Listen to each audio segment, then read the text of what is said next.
If 60% of dog's body weight is carried by the front, the rear end acts more like the engine, responsible for pushing the body forward. Dog engages rear end every time he has to stand up, move forward, jump in the car, climb stairs. In sports, performance is needed for jumping power, speed, acceleration from stops, or from changing the direction. Each takeoff for catching a frisbee or to clear a jump in agility or flyball course depends on a strong rear, and as much as it is engaged in all sorts of different motions, it is just as susceptible to injuries. By improving the strength in your dog's rear end musculature, quadriceps, glutes, hamstrings, you can help to improve acceleration abilities and takeoff power in sporting dogs, as well as general well-being in all the dogs, by improving their abilities to perform daily tasks such as rising up, walking, or climbing stairs. The exercises ahead are examples of what actions to include in order to engage rear end muscles to work.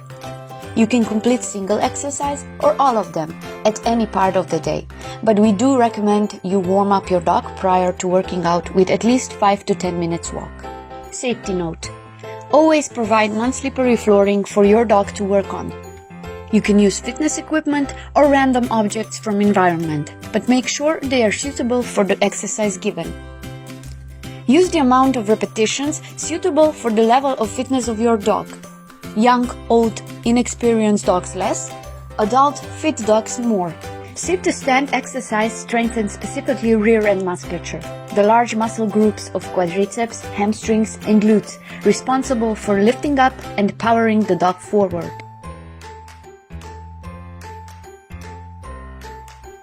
Ask your dog to sit, then invite him to stand up forward. You can repeat several sit-to-stand position changes. The dog is working out his rear end during the lift up to stand in a forward motion, while keeping rear feet as still as possible. By sitting back to initial position, the dog also engages the core.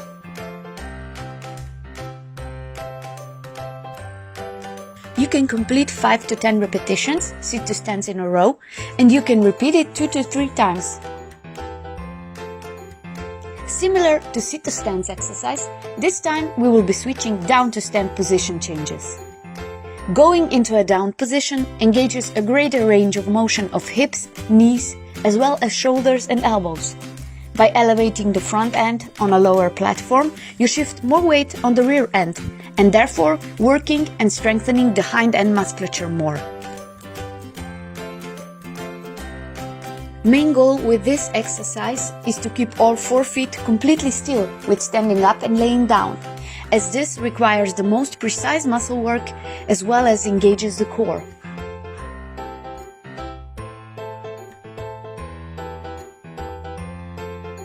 Ask your dog to come and step up on a suitable platform or lower stair with both his front feet. Help, cue or lure your dog to lay down in a folding manner, similar to play bow position we did previous time. Once in a nice balanced down position, invite him to come up into a standing position again.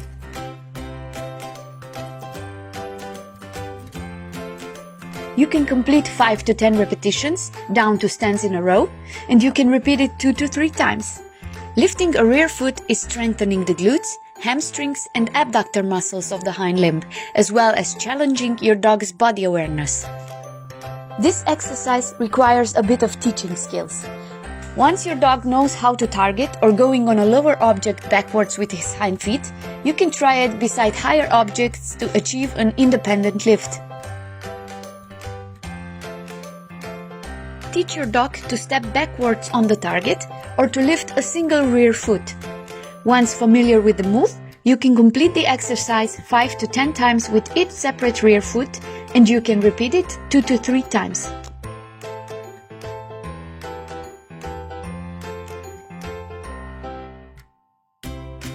Easier version. You can teach your dog to walk backwards on flat. This way you will engage and strengthen glutes, hamstrings, as well as front limb flexors. We are looking forward to see you and your dog having fun with exercises in as many different environments as possible. You can incorporate them during your walk outside, during trainings, or inside at the comfort of your home.